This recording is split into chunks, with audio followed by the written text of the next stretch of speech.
బంగాళాఖాతంలో ఏర్పడిన అల్పపీడనం తీవ్ర అల్పపీడనంగా మారింది. అది ఈ రోజు వాయుగుండంగా మారే అవకాశం ఉన్నట్లుగా కూడా వాతావరణ శాఖ పేర్కొంది.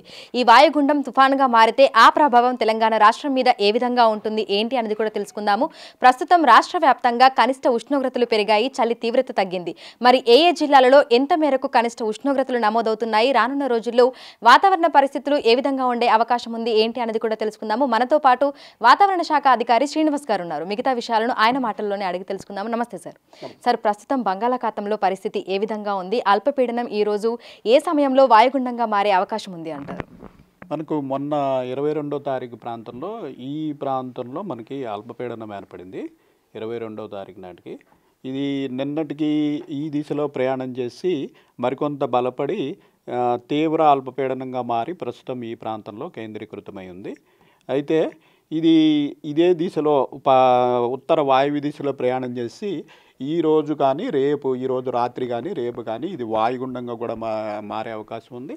తదుపరి కూడా ఈ దిశలోనే ప్రయాణం చేసి ఇది సైక్లోన్గా కూడా మారడానికి మనకి అనుకూల వాతావరణం అయితే ఉంది.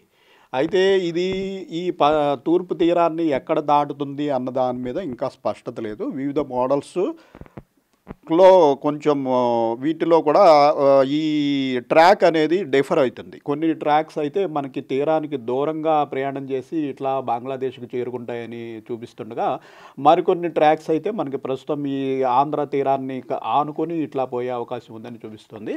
అయితే దీని మీద స్పష్టత మనకి ఈరోజు ఇది డిప్రెషన్గా మారిన తర్వాత మరికొంచెం ముందుకు వచ్చి డిప్రెషన్గా మారిన తర్వాత మనకి దీని మీద స్పష్టత వస్తుంది. దీనికి కారణం కూడా ఏంటంటే మనకి ఈ శీతాకాలంలో వచ్చే సిస్టమ్స్లో ఈ సిస్టమ్ సస్టైన్ కావాలంటే ఈ సీ వాటర్ టెంపరేచరు ఇవన్నీ కూడా అనుకూలంగా ఉండాలి. ఈ sea water temperature up to 50 metres depth వరకు మనకి 26 డిగ్రీలు పైబడి ఉన్నప్పుడు దానికి చాలా అనుకూల వాతావరణం ఉంటుంది బలపడటానికి. ప్రస్తుతం ఈ లోవర్ లాటిట్యూడ్స్లో ఈ కింది భాగంలో బాగా అనుకూల వాతావరణం ఉన్నందున గత 3 రోజులు బట్టి కూడా ఈ సిస్టము ఇదే ప్రాంతంలో కొనసాగుతుంది. ఓకే. సో తుఫానుగా మారిన తర్వాత ఏ ప్రాంతంలో తీరం దాటితే ఏ రాష్ట్రాల మీద ఎక్కువగా ప్రభావం చూపే అవకాశం ఉంది అంటారు? మనకి ఈసీఎండబ్ల్యూఎఫ్ ఈ మోడల్స్ చూపించినట్టుగా ఇప్పుడు ఈ రకంగా ప్రయాణం చేసినట్టయితే మనకి కోస్తా, ఆంధ్ర తీరం, తూర్పు కోస్తా, పశ్చిమ కోస్తా, ఉత్తర కోస్తా, దక్షిణ కోస్తాలో కూడా భారీ వర్షాలు పడే అవకాశం ఉంటుంది. అందుకనే ఈ రోజు నుంచి 5, 6, 7 రోజులు మనకి ఆంధ్ర తీరానికి భారీ వర్ష సూచన చేశారు. అయితే ఇది ఇంకా కన్ఫర్మ్ కావాల్సి ఉంది. వేరే తెలంగాణ సిచ్యుయేషన్ వచ్చేటప్పటికి తెలంగాణకి ఇది మనకి ఈసీఎం మన జిఎఫ్ఎస్ మోడల్ చూపిస్తున్నట్టుగా ఇలా దూరంగా పోయినట్టయితే ఏమాత్రం ఎఫెక్ట్ ఉండదు. వేరే ఇలా రాసుకుంటూ పోయినట్టయితే మనకి ఈ తూర్పు తెలంగాణ ప్రాంతంలోని మనకి ఖమ్మం, భద్రాద్రి, మహబూబాబాదు, వరంగల్ ఆ ప్రాంతంలో మనకి ఈ రోజు నుంచి 5, 6, 7 రోజులు అంటే 29, 30, 1వ తారీఖుల్లో ఆ ప్రాంతంలో కొంచెం వర్ష సూచన ఉంటుంది.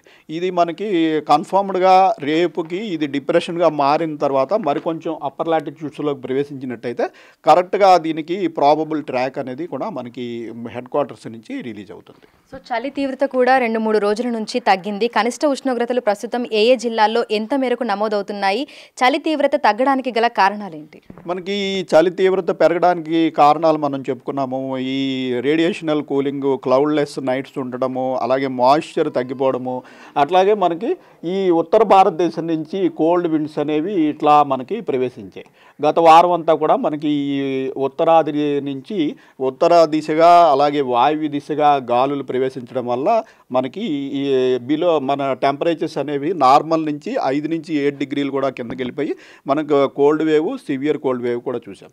ఎప్పుడైతే ఈ సిస్టమ్ ప్రారంభమైందో మనకి గాలుల దిశ మారిపోయింది. ఈ గాలుల దిశ మారిపోయి మనకి ప్రస్తుతం ఏంటంటే తూర్పు దిశ నుంచి గాలులు అనేవి ఇటు తెలంగాణలోకి ప్రవేశించడం ప్రారంభించాయి. తూర్పు దిశ నుంచి ప్రవేశించినప్పుడు వీటిలో మాయిశ్చర్ ఎక్కువ ఉంటుంది. ఈ మాయిశ్చర్ ఎక్కువ ఉన్న విండ్స్ ప్రవేశించేటప్పటికి జనరల్గా ఏంటంటే మనకి క్లౌడీనెస్ అలాగే వామ్త్ పెరుగుతుందన్నమాట. దీనివల్ల ఏమవుతుందంటే పగలొచ్చిన టెంపరేచర్స్ కూడా మనకి హ్యూమిడిటీ ఎక్కువ ఉండేటప్పటికి రిటైన్ అయిపోతుంది. ప్లస్ క్లౌడ్లెస్గా కూడా ఉండదు, క్లౌడీగా ఉంటుంది, మనం చూస్తున్నాము. సో దీనివల్ల ఏంటంటే టెంపరేచర్లు అనేవి మనకి మనకి చాలా పెరిగాయి. యాక్చువల్గా -5 డిగ్రీస్ నుంచి ఇప్పుడు +1 +2 డిగ్రీ అంటే 7-8 డిగ్రీలు ఒక 3 రోజుల్లో మనకి మినిమం టెంపరేచర్స్ పెరిగి మనకి ప్రస్తుతం ఎక్కడ చలి వాతావరణం అనేది లేదు. సో ఈ సిస్టమ్ యొక్క ప్రభావం ఉన్నంత కాలం కూడా మనకి ఈ ఈస్టర్లీ విండ్స్ అనేవి కంటిన్యూ అవుతాయి.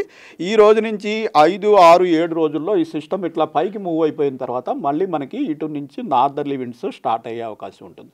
సో మనకి ఇంచుమించు 2-3 తారీఖులు నుంచి మళ్ళీ మనకి ఈ ఉత్తర గాలులు అనేవి ప్రవేశించి గ్రాడ్యువల్గా మళ్ళీ టెంపరేచర్స్ తగ్గడం అనేది ప్రారంభిస్తుంది. సో చలి తీవ్రత తగ్గినప్పటికీ గాలుల ప్రభావం అయితే కనిపిస్తోంది. ప్రస్తుతం మనకి ఏ జిల్లాలలో ఈ చలిగాలుల ప్రభావం అనేది ఉంది? ప్రస్తుతం చలిగాలుల ప్రభావం ఎక్కడా లేదండి. ఎందుకంటే మనకి టెంపరేచర్లు అనేవి ప్రస్తుతం 14 నుంచి 19 డిగ్రీల ప్రాంతంలో కొనసాగుతున్నాయి. సో ఎక్కడా కోల్డ్ వేవ్ పరిస్థితి లేదు. అలాగే టెంపరేచర్లు కూడా నార్మల్ స్థితిలో ఉన్నాయి. ఈ సిస్టమ్ ఉన్నంత వరకు కూడా మనకి ఇదే రేంజ్లో వచ్చే 4-5 రోజులు కూడా టెంపరేచర్లు ఇంచుమించుగా ఇదే రేంజ్లో కొనసాగుతాయి. 4వ రోజు నుంచి సిస్టమ్ ప్రభావం గ్రాడ్యువల్గా ఇదే కనుక దూరంగా వెళ్ళిపోయినట్టయితే మనకి 3వ రోజు నుంచే ఈ ఉత్తర గాలులు అనేవి స్టార్ట్ అవుతాయి. లేదు కోస్ట్కి ఆనుకుంటూ వెళ్ళినట్టయితే మరొక 2 రోజులు కూడా ఈ తేమగాలులు అనేవి మన మీద ఉంటాయి. కాబట్టి మనకి ఏదేమైనా 30వ తారీఖు నుంచి మళ్ళీ గ్రాడ్యువల్గా టెంపరేచర్లు 29 నుంచి 33 డిగ్రీల వరకు గరిష్ట ఉష్ణోగ్రతలు కొనసాగుతున్నాయి. సో మనకి కనిష్ట ఉష్ణోగ్రతలు గరిష్ట ఉష్ణోగ్రతలు కూడా నార్మల్ నుంచి 1-2 డిగ్రీలు ఎక్కువగానే కొనసాగుతున్నాయి. ఇదే పరిస్థితి ఈ సిస్టమ్ ఉన్నంత వరకు ఉండే అవకాశం ఉంటుంది. సిస్టమ్ మళ్ళీ దూరంగా మూవ్ అయిన తర్వాత మళ్ళీ మనకి ఉత్తర భారతదేశం నుంచి ఈ చలిగాలులు అనేవి ప్రవేశించి గ్రాడ్యువల్గా మన టెంపరేచర్స్ తగ్గడం అనేది జరుగుతుంది. Thank you sir, thank you. So ప్రస్తుతం చూసినట్లయితే కూడా తెలంగాణ రాష్ట్ర వ్యాప్తంగా చలి తీవ్రత తగ్గింది. మరో 4-5 రోజుల పాటు కూడా ఇదే విధమైనటువంటి వాతావరణ పరిస్థితులు ఉండే అవకాశం ఉన్నట్లుగా కూడా అధికారులు చెప్తున్నారు. Video Srikanth, Anjuma, Big TV, Hyderabad.